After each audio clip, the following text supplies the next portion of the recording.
Di 10K subscriber channel Novel Official, akan adakan giveaway untuk 3 orang pemenang. Jangan lupa untuk selalu komen dan like untuk setiap video. Bab 1026. Dia berkata dengan panik. Apa yang kamu lakukan? Putriku tidak bersalah. Jangan libatkan dia. Pria berpakaian hitam itu mencibir. Berapa banyak bayi dan anak kecil yang diculik oleh kalian geng pengemis? Bukankah mereka juga tidak bersalah? Apa kamu menganggap hanya anakmu yang manusia dan anak-anak orang lain bukan manusia? Nelson terkejut. Sebelum dia dan istrinya kembali sadar, mereka sudah dibawa secara paksa ke helikopter. Mereka dibawa ke helikopter bersama putri mereka. Salah satu pria berbaju hitam langsung mengeluarkan jarum suntik dan memberi putri Nelson obat penenang. Obat penenang ini dapat membuat putri Nelson tidur setidaknya selama 10 jam lagi. Kemudian, helikopter naik dengan cepat dan terbang menuju jembatan tempat Charlie berada. Pada saat ini, di jembatan, keluarga Gibson Little yang terdiri dari 6 orang sangat ketakutan. Seluruh tubuh Max sangat ketakutan sehingga dia pingsan beberapa kali dan bangun lagi. Senior geng pengemis, yang bertugas membeli dan menjual manusia, sudah dalam perjalanan ke sini. Bawahan Ishak sudah menguasai area jembatan, dan saat seniornya muncul, dia akan langsung ditangani dengan mudah.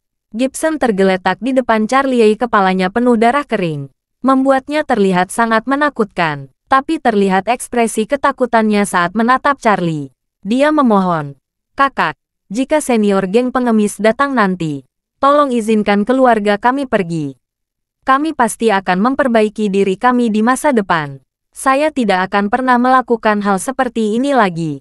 Charlie mencibir, "Jika kamu benar-benar bisa memperbaiki diri, harusnya sejak kamu membuat CD bajakan dan tangan kananmu terputus.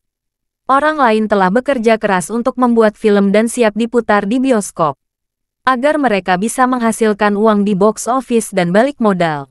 Tapi orang bodoh sepertimu langsung membajak hasil kerja orang lain. Orang bodoh sampah dan kurang terbuka sepertimu harus mati tanpa penguburan. Kamu belum memperbaiki diri. Kamu malah membuat kejahat lain. Menculik anak-anak ini." Gibson menangis. Dia mengangkat tangan memikirkan yang putus. Dan memohon, "Rajin, saya benar-benar menyesali pembajakan film itu. Saya benar-benar salah dan saya sudah membayar harganya. Kamu bisa lihat, saya sudah tidak punya tangan kanan. Saya tidak memiliki kehidupan yang mudah beberapa tahun terakhir ini." Charlie berkata dengan dingin, "Tangan kananmu hanyalah harga yang kamu bayar untuk pembajakan. Dan sekarang kamu harus membayar harga untuk pelaporan anak-anak." Gibson menangis dan berkata, "Sayang sekali. Kenapa kamu tidak mengambil kakiku saja? Dan aku akan menjadi orang baik di sisa hidupku." Charlie tersenyum dan berkata, "Kamu cukup pandai bernegosiasi. Bukan tidak mungkin aku mengambil satu kakimu. Tetapi kamu telah menculik 10 anak. Jika setiap anak aku hargai satu kakimu, apa kamu memiliki 10 kaki?" Gibson terdiam sesaat. Dia bisa melihat ada aura membunuh. Dia berkata dengan panik, "Jujur, meskipun saya tidak memiliki 10 kaki, kami ada 7 orang. 7 orang ada 14 kaki." Charlie tersenyum dan berkata, "Kamu cukup pandai mengerjakan soal aritmatika. Tetapi hal ini tidak dapat diselesaikan oleh kalian bertujuh. Kalian bertujuh akan menerima konsekuensi yang sama." Saat dia berbicara, sebuah forklift untuk beban berat melaju dari ujung jembatan dengan mobil Mercedes-Benz terangkat di garpu depannya. Suara Ishak terdengar di walkie-talkie. "Tuan muda, senior geng pengemis itu tiba. Dia di sedan Mercedes-Benz itu. Mobilnya anti peluru dan dia tidak mau turun dari mobil. Jadi saya angkat dengan forklift bersama mobilnya." Bab 1027. Saat forklift semakin dekat, Charlie meminta orang-orang di sekitarnya untuk menyingkir membuka jalan. Lalu dia menyamakan tangan pada pengemudi forklift. "Ayo, letakkan di sini." Pengemudi forklift segera menurunkan Mercedes-Benz anti peluru di depan Charlie. Ishak berkata pada saat ini, "Tunggu dulu. Jangan turunkan dia sekarang. Mungkin dia akan melukai tuan muda secara tiba-tiba dengan menginjak pedal gas. Baiklah dulu keempat rodanya. Lalu turunkan." Beberapa pekerja konstruksi membawa peralatan dan melepaskan keempat roda. Pada saat ini, Seorang pria gemuk sedang duduk di dalam mobil. Pria gemuk itu ketakutan dan berteriak di dalam mobil. Siapa kalian dan apa yang kalian coba lakukan? Charlie mengabaikannya. Setelah keempat rodanya dibongkar, forklift menurunkan mobil. Charlie mengeluarkan ponselnya, menyalakan fungsi perekaman video, melihat pria gemuk di jendela mobil, dan berkata dengan dingin, "Hei kamu senior geng pengemis. Kamulah yang bertanggung jawab membeli anak-anak di bawah umur untuk geng pengemis, kan? Saya akan memberi kamu satu kesempatan untuk keluar dari mobil, atau kamu mau menanggung risikonya sendiri." Pria gemuk itu memperhatikan ketakutan dan berkata, "Siapa kamu? Aku belum pernah melihatmu sebelumnya. Kita berdua tidak ada saling balas dendam. Mengapa kamu melakukan ini?" Charlie mengambil Gibson, menunjuknya, dan bertanya kepada pria gemuk itu, "Apakah kamu kenal orang ini? Apakah kamu mengatakan kepadanya bahwa kamu ingin membeli 10 anak yatim darinya?" Wajah pria gemuk itu menjadi pucat dalam sekejap. Segera, dia memelototi Gibson dan memarahi, "Gibson, beraninya kamu bertahanku." Pada saat ini, Gibson juga penuh amarah dan tidak punya tempat untuk melampiaskannya. Dia menatapnya dan memarahi dengan histeris, "Kamu bajingan. Jika bukan karena kamu, aku tidak akan melakukan ini. Kamu menjerumuskan keluargaku." Charlie menatap pria gemuk itu lagi, dan bertanya dengan dingin, "Aku akan bertanya terakhir kali. Apa kamu mau turun?" Pria gemuk itu tidak berani turun. Setidaknya dia bisa merasa lebih aman di dalam mobil. Melihat dia bergeming, Charlie berkata kepada Ishak, "Ada yang membawa peralatan las listrik." Ishak segera bertanya melalui walkie-talkie, "Mobil siapa yang memiliki mesin las?" Sebuah suara terdengar di walkie-talkie, "Tuan Cameron, saya memiliki satu set peralatan las listrik seluler dan inverter di mobil saya." Ishak berseru, "Cepat bawa kemari." Beberapa saat kemudian, sebuah truk melintas. Setelah pengemudi melompat keluar dari mobil, dia menurunkan satu set peralatan las listrik seluler dari belakang truk. Charlie menunjuk ke Mercedes-Benz S-Class dan berkata, "Karena pria gemuk ini lebih suka tinggal di dalamnya, maka las semua pintunya. Ambil beberapa batang baja, dan las semua jendelanya. Ada begitu banyak kendaraan konstruksi yang mengangkut semua jenis bahan konstruksi. Ada yang mengangkut semen, pasir kuning dan terak, batang baja dan pelat baja lainnya." Begitu Charlie memerintahkan, pekerja itu segera memanggil beberapa pekerja lain untuk membantu. Banyak orang yang melakukan pengangkutan dengan berbagai batang baja dan pelat baja. Ketika pria gemuk di dalam mobil melihat pemandangan ini, dia sangat ketakutan sehingga dia kehilangan akal sehatnya. Dia bertanya dengan suara serak, "Apa yang kalian lakukan? Aku tidak dendam padamu. Kenapa kamu memperlakukanku seperti ini?" Charlie mencibir, "Jika kamu menculik dan menjual anak-anak, semua orang akan dihukum. Kamu seharusnya sudah siap secara mental jika melakukan bisnis yang tidak berbudi seperti ini." Setelah Charlie berseru, "Las mobil itu." Beberapa pekerja segera sibuk mengelas semua pintu Mercedes-Benz. Mereka juga menggunakan berbagai pelat baja bertulang untuk mengelas semua jendela sehingga terlihat seperti sebuah sangkar. Pria gemuk itu menjadi semakin ketakutan. Sel tubuhnya langsung lemas. Dia tanpa sadar sudah bisa merasakan ada sesuatu yang tidak beres. Tetapi jauh di lubuk hatinya, dia masih menipu dirinya sendiri dan tidak mempercayainya. Bab 1028. Ponsel Charlie sudah mulai merekam video. Merekam seluruh adegan mobil itu dilas. Pria gemuk itu memandang Charlie dan mengancam dengan keras dengan kekuatan. "Saya mengingatkan Anda. Cepat lepaskan aku. Saudara ipar bos kami adalah Donald Webb. Anda pasti sudah pernah mendengar namanya kan? Anda berani memprovokasi dia. Jika Anda berani menyakiti saya hari ini, bos saya dan saudara iparnya Donald Webb pasti tidak akan menganiaya Anda." Charlie tersenyum dan berkata, Bosmu sudah dalam perjalanan kemari. Jadi dia juga akan menyaksikanmu mati nanti." Tepat saat dia berbicara, sebuah helikopter mendarat dengan cepat. Beberapa menit kemudian, helikopter itu mendarat. Beberapa pria berpakaian hitam mengawal Nelson dan istrinya Kelly turun dari helikopter. Ketika Nelson melihat pemandangan di depannya, dia langsung ketakutan dan kehilangan kedamaian. Dia telah mengeluti bisnisnya begitu lama. Baru kali ini dia melihat pemandangan yang begitu menakutkan. Puluhan kendaraan konstruksi menghalangi seluruh jembatan. Beberapa helikopter diparkir di jembatan. Dan ada puluhan pria berpakaian hitam dengan senjata dan peluru tajam. Mereka terlihat seperti pasukan khusus yang sudah dilatih.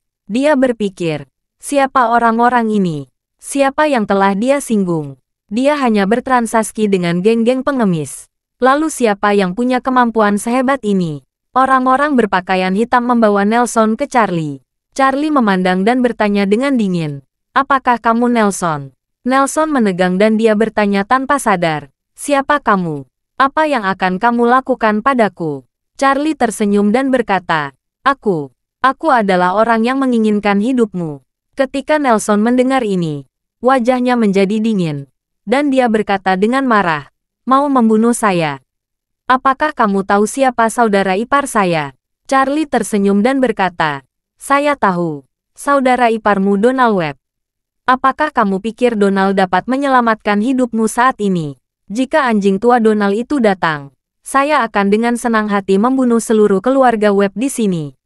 Kamu, Nelson terkejut. Dia tidak bisa mengerti mengapa pemuda di depannya begitu percaya diri dan berani mengatakan kata-kata sombong seperti itu. Siapa Donald Webb? Dia adalah seseorang yang tidak dapat dihubungi oleh siapapun di seluruh wilayah selatan. Tidak ada yang berani menyerangnya. Dia adalah raja wilayah selatan.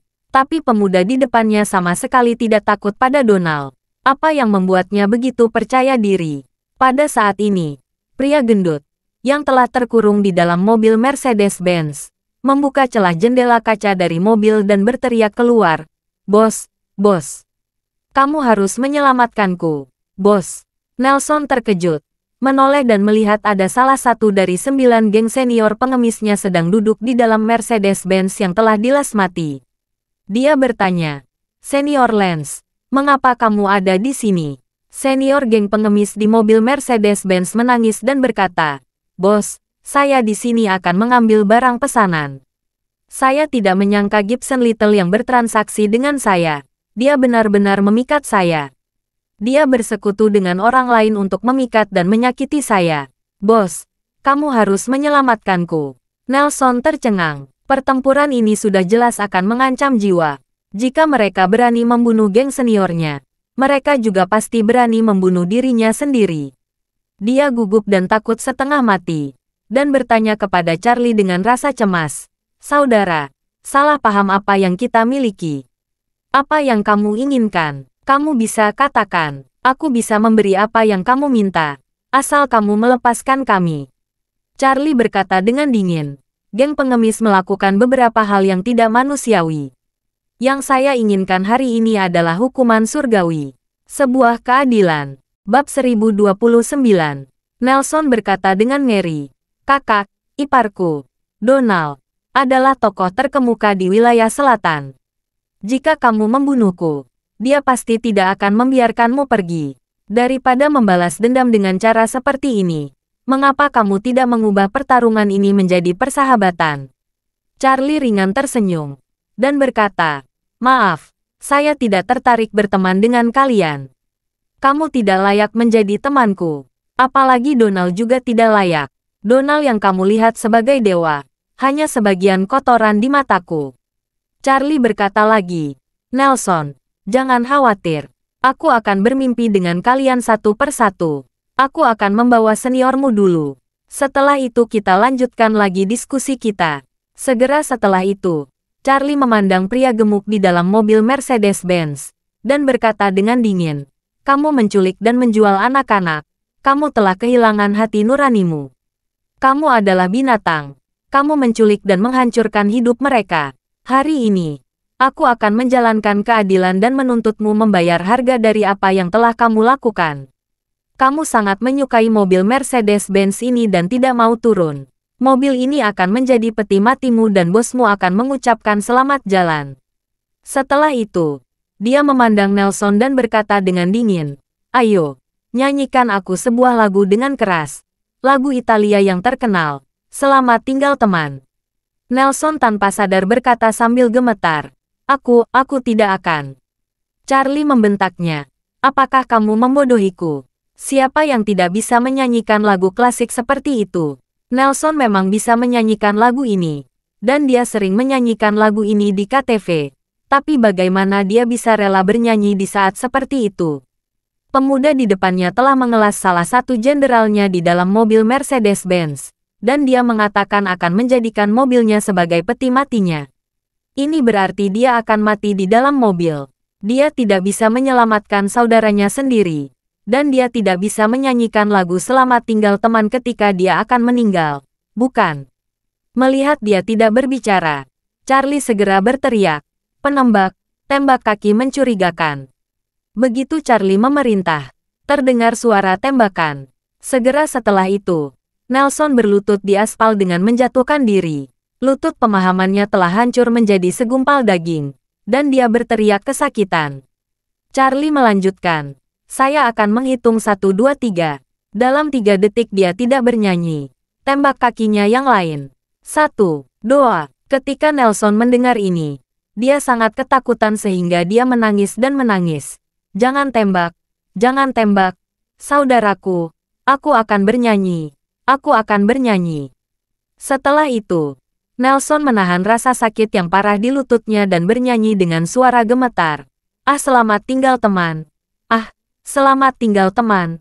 Ah, selamat tinggal teman. Selamat tinggal. Selamat tinggal. Charlie memandang pria gemuk di Mercedes-Benz dan bertanya sambil tersenyum. Apakah kamu mendengarnya? Bosmu bernyanyi untuk mengantarmu pergi. Kamu bisa pergi dengan tenang. Pria gemuk itu sangat ketakutan. Memukul-mukul jendela mobil dan berteriak. Saya tidak ingin mati. Tolong selamatkan hidup saya. Saya benar-benar tidak ingin mati. Charlie mengabaikannya dan berteriak. Gunakan helikopter berat untuk mengangkat Mercedes-Benz ini. Ishak segera memerintah. Di dalam mobil, pria gemuk besar itu benar-benar marah. Dia memukul jendela berkali-kali dengan panik. Dia menangis dan memohon. Kakak, paman, tolong lepaskan aku. Aku masih muda.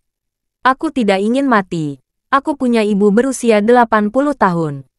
Dan anakku baru berusia 3 tahun. Jika saya mati, mereka semua akan terlantar. Charlie mencibir. Sebelum melakukan bisnis ini, Anda seharusnya berpikir bahwa Anda akan berakhir seperti ini. Helikopter berat mengikat Mercedes-Benz dengan kabel dan perlahan mengangkatnya ke udara. Bab 1030. Charlie berkata dengan dingin. Lemparkan dia ke sungai. Helikopter segera terbang ke atas sungai di samping jembatan. Lalu memutuskan kawatnya. Mobil Mercedes-Benz jatuh ke sungai dengan sangat cepat. Mercedes-Benz ini anti peluru. Bodinya sangat berat. Ditambah pelat baja yang dilas. Bobotnya semakin berat. Oleh karena itu, saat jatuh ke sungai dengan kecepatan tinggi, mobil itu menghasilkan percikan air yang spektakuler. Percikan di bawah sinar matahari, bahkan membentuk pelangi kecil. Segera setelah itu, mobil Mercedes-Benz langsung tenggelam ke dasar sungai dan menghilang. Semua orang yang hadir tahu bahwa pria gendut ini pasti akan mati. Karena mobil telah sepenuhnya dilas sampai mati, dia tidak akan bisa meloloskan diri. Max, keluarga Gibson, dan Nelson serta istrinya ambruk ketakutan saat melihat Mercedes tenggelam ke dasar sungai. Tidak ada yang mengira Charlie akan membunuh tanpa keraguan. Max juga dengan jelas menyadari pada saat ini bahwa anak yatim piatu yang tumbuh bersama sejak kecil ini tampaknya dapat benar-benar membunuh dirinya hari ini. Dia berlutut dan berbaring di kaki Charlie. Dia terengah-engah sampai kehabisan napas. Charlie, tolong lepaskan aku. Aku tidak seperti mereka. Aku belum pernah melakukan kejahatan seperti ini sebelumnya. Saya hanya bingung dan sesaat. Saya mohon kamu mau memberi saya kesempatan. Kita tumbuh dewasa bersama. Kamu tahu aku bukan tipe orang yang keji. Charlie memandang dengan jijik dan berkata dengan kejam. Max, kamu harus mengerti beberapa kesalahan yang bisa dimaafkan dan beberapa kesalahan tidak akan pernah bisa dimaafkan. Apalagi jika itu baru pertama kali. Setelah dia selesai berbicara, Charlie mengarahkan kamera ponselnya ke Nelson dan istrinya. Dia berkata dengan dingin, "Ayo, aku akan memberi dan istrimu kesempatan untuk melakukan negosiasi kepada orang-orang di seluruh negeri. Lihat ke kamera ponsel saya. Beritahu semua orang apa yang telah kalian lakukan selama ini. Jika kalian mengakui kejahatan kalian dengan baik, saya mungkin bisa mengurangi penderitaan kalian. Istri Nelson, Kelly sangat ketakutan sehingga dia teringat dan tercengang. Tetapi pada saat ini, dia tiba-tiba berlutut, menangis dan memohon belas kasihan. Mohon maafkan saya. Saya hanya istri Nelson. Saya tidak terlibat sama sekali. Aku bahkan tidak tahu apa saja yang dia lakukan di hari kerja. Saya benar-benar tidak bersalah. Saat dia berbicara, dia menunjuk ke perut yang rata dan berkata, "Sejujurnya, aku sedang hamil 2 bulan. Tolong biarkan aku dan bayiku tetap hidup." Ketika Nelson mendengar ini, dia tanpa sadar memarahinya. "Kelly, kamu benar-benar ingin menikmatiku di saat seperti ini." Kelly tiba-tiba meledak. "Nelson, aku memiliki benih keluargamu di perutku. Bukankah aku juga ingin meninggalkan seorang putra untuk keluargamu? Jika kita berdua mati di sini, keluargamu akan habis." Faktanya, Kelly berpikir sangat sederhana. Hanya untuk bertahan hidup. Dia belum cukup menikmati hidup dan dia tidak ingin mati. Jika dia harus memilih antara mati bersama suaminya atau hidup sebagai janda. Dan dia pasti akan memilih yang terakhir. Nelson awalnya berpikir bahwa istrinya ingin meninggalkannya untuk menyelamatkan hidupnya sendiri.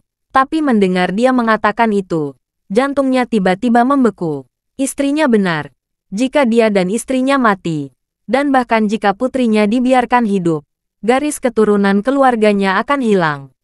Anak perempuan, di mata keluarga Bishop, tidak bisa meneruskan garis keturunan keluarga. Terima kasih sudah mendengarkan cerita novel Pesona Pujaan Hati. Sampai jumpa di novel selanjutnya.